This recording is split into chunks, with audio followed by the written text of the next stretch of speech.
제1호 총선이 90일 앞으로 다가온 가운데 출마 예정인 공직자들의 사퇴와 출판 기념회 금지 등 본격적인 선거전이 시작됐습니다. 각 당은 공천관리위원장과 전략공천 대상지를 선정하는 등 총선 승리를 위해 속도를 내기 시작했습니다.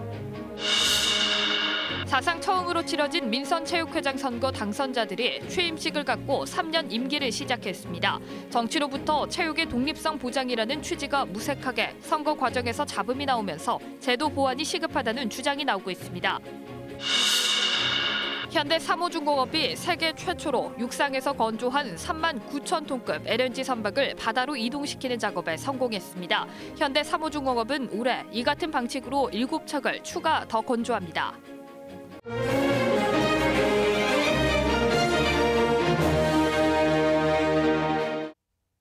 이어서 목포에서 전해드립니다. 제21대 총선 90일 전인 오늘로 공직 사퇴 시한이 만료되고 현직 국회의원의 의정활동 보고도 금지됩니다. 광주 전남 지역 정치권도 총선 체제 구축에 들어가서 선거 열기도 뜨거워질 전망입니다. 최승현 기자입니다. 민중당 소속으로 광주 서구갑 출마를 공식화한 김주업 전 공무원노조 광주본부장. 공무원 신분을 포기하고 이번 총선에 출사표를 던졌습니다. 전두환 재판을 맡았던 광주지법 장동혁 부장판사가 사직서를 제출한 것도 같은 맥락입니다. 이 후보 자격 제한으로 총선 출마를 앞둔 공직자들이 잇따라 거취를 결정지으면서 총선의 윤곽은 더 뚜렷해졌습니다. 최근 잇따랐던 후보자 출판 기념회는 오늘부터 선거일까지 금지되고 현직 국회의원들의 집회나 보고서 등을 통한 의정활동 보고 역시 제한됩니다. 총선 90일을 맞아 여야 각 정당은 본격적인 선거체제 돌입했습니다. 더불어민주당은 1차 전략공천 대상지를 선정한 데 이어 오는 20일부터 후보 공모에 들어갑니다. 자유한국당은 김용호 전 국회의장을 공천관리위원장에 임명하는 등 공천위 구성에 속도를 내는 한편 보수 대통합 논의도 이어가고 있습니다. 또 광주 전남에서 5명의 현역 의원을 둔 대한신당은 바른미래당 일부 의원, 평화당 등과 제3지대 통합을 추진하고 있고 정의당은 무주택 세입자 주거권 보장과 1인 청년 가구 월 20만 원 지원 등 지지 기반을 중심으로 한 공약을 잇따라 발표하고 있습니다. KBS 뉴스 최송현입니다.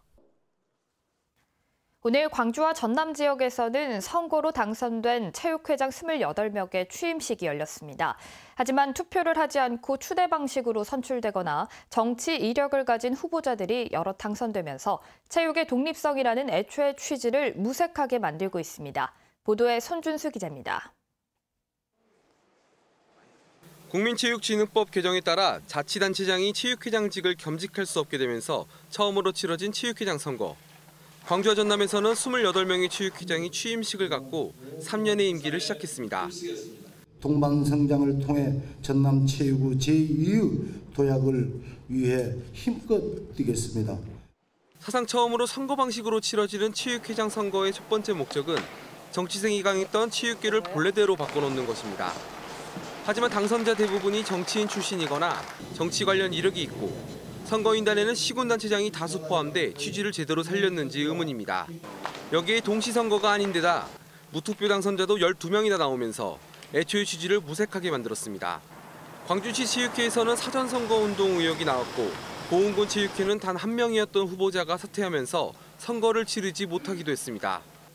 학교와 생활체육은 물론 수백억 원의 예산을 다루는 기관인 만큼 다음 선거까지 제도 보완과 견제장치의 필요성도 제기됩니다. 지금까지 시군 도체육회는 90% 이상이 지방비로 충원이 됐었는데요. 또 자체사업 비중을 또 높여야 될 것 같습니다. 합리적으로 또 효율적으로 체육회를 또 감시, 관리 감독하는 그런 시스템이 필요하지 않을까 생각을 합니다. 급박한 일정 속에서 첫 발을 뗀 민선체육회장. 체육의 독립성과 자율성 확보라는 본래의 취지를 얼마나 살려나갈지 주목됩니다. KBS 뉴스 손준수입니다.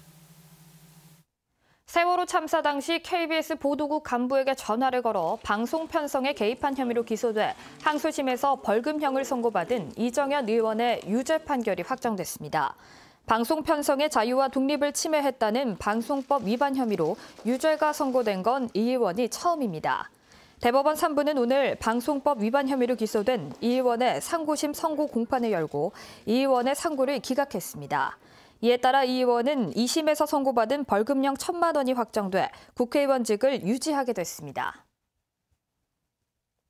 현대삼호중공업이 무게가 3만 9천 톤에 이르는 선박을 육상에서 건조한 다음 바다로 이동시키는 작업에 성공했습니다.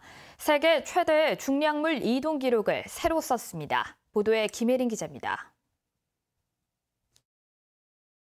길이 297m, 폭 46.4m, 깊이 26.5m, 3만 9천 톤에 달하는 거대한 선박이 육지에서 바다를 향해 서서히 나아갑니다. 현대삼호중공업이 일본 선사에서 수주한 LNG 운반선입니다. 1분에 1.8m씩 3시간 30분 동안 350m를 움직여 플로팅독에 닿았습니다. 이제 플로팅독 바닥 탱크에 물을 채워 도크를 가라앉게 하면 거대한 선박이 처음으로 물에 뜨게 됩니다. 이 배는 현대삼호중공업이 육상 건조장에서 만든 100번째 선박입니다. 제가 서 있는 곳이 육상 건조장입니다. 제 뒤로 보시는 것처럼 맨 땅 위에서 선박을 만드는 작업이 한창입니다. 육상 건조 공법의 핵심은 육지에서 만든 선박을 흔들리지 않고 안전하게 바다 쪽으로 밀어내는 기술입니다.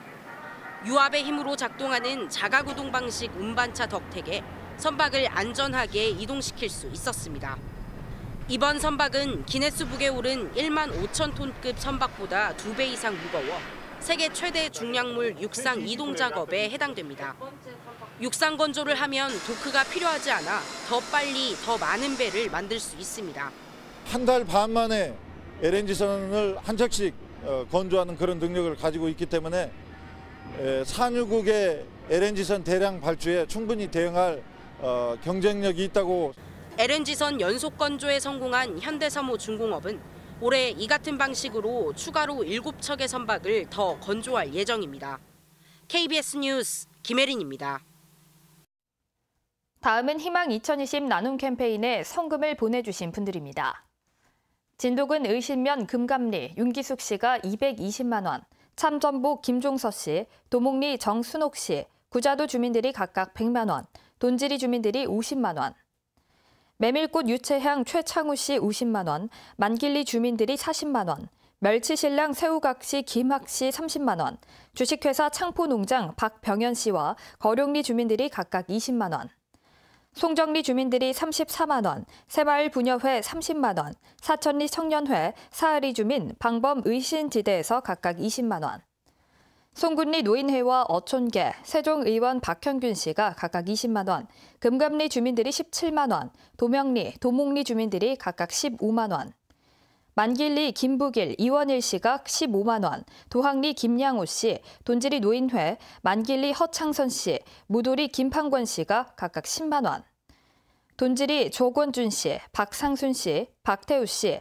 박찬섭 씨, 박옥석 씨가 각각 10만 원, 모도리 김두성 씨, 이광수 씨, 가단리 노인회, 거룡리 김경임 씨, 박기태 씨가 각각 10만 원, 구자도 한현철 씨, 금감리 오동혜 씨, 구자도 발전소장 이용승 씨, 의신면 광고나라 김성훈 씨, 금갑 어부촌 화경선 씨가 각각 10만 원, 도목리 이일철 씨, 차병행 씨, 박연식 씨, 박연환 씨, 박현일 씨가 각각 10만 원, 도목리 황선호 씨, 무도리 노일령 씨, 김휘연 씨, 송군리 김명수 씨, 박현민 씨가 각각 10만 원, 임양욱 씨, 주창복 씨, 하양호 씨, 송군리 청년회, 수품리 고동욱 씨가 각각 10만 원, 사상리 노인회와 청년회, 서경 노인복지관 박정순 씨, 진도 들국화 화원 박동교 씨, 진도군 산림조합, 진도 수산업협동조합에서 각각 10만 원, 진도 문화관광해설사 장재호 씨, 옥주전력 정낙원 씨, 솔비치 호텔 김다로 씨, 의신면 무랑루즈 김옥자 씨가 각각 10만 원, 수품리 조재율 씨 9만 원, 명금리 황환철 씨, 진도 산누리 산림개발 배상도 씨, 부호수산 박현욱 씨가 각각 5만 원, 강진군 병영면 서사민 마을 주민들과 영암군 신북면 월평 팔리 주민들이 각각 20만 원을 기탁하셨습니다. 성금을 보내주신 분들께 감사드립니다. 전남 서남권 기업들의 설 명절 휴무 기간은 평균 4일이고 54%가량이 명절 상여급을 지급할 것으로 조사됐습니다. 목포 상공회의소가 설 명절을 앞두고 서남권 70개 업체를 대상으로 연휴와 상여금 지급 실태를 조사한 결과 이같이 나타났다고 밝혔습니다. 조사 결과 법정 휴일인 4일간을 휴무하는 기업이 응답업체 중 86%를 차지했고 나머지 기업은 3일간이나 5일간 휴무하는 것으로 나타났습니다.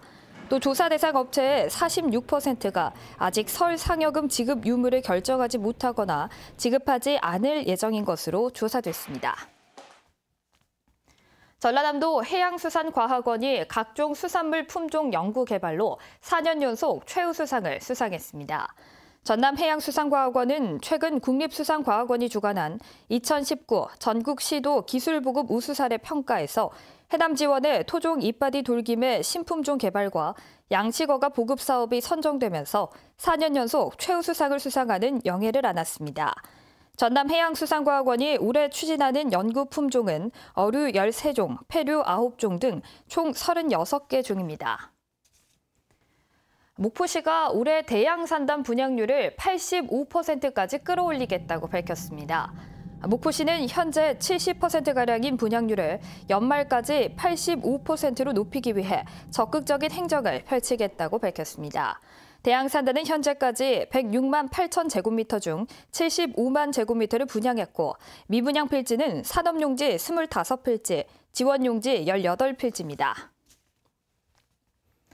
목포지방해양수산청이 목포 신항에 예선과 부선 70여 척이 접안할 수 있는 전용 부두 건설을 추진합니다. 지금까지 목포였습니다.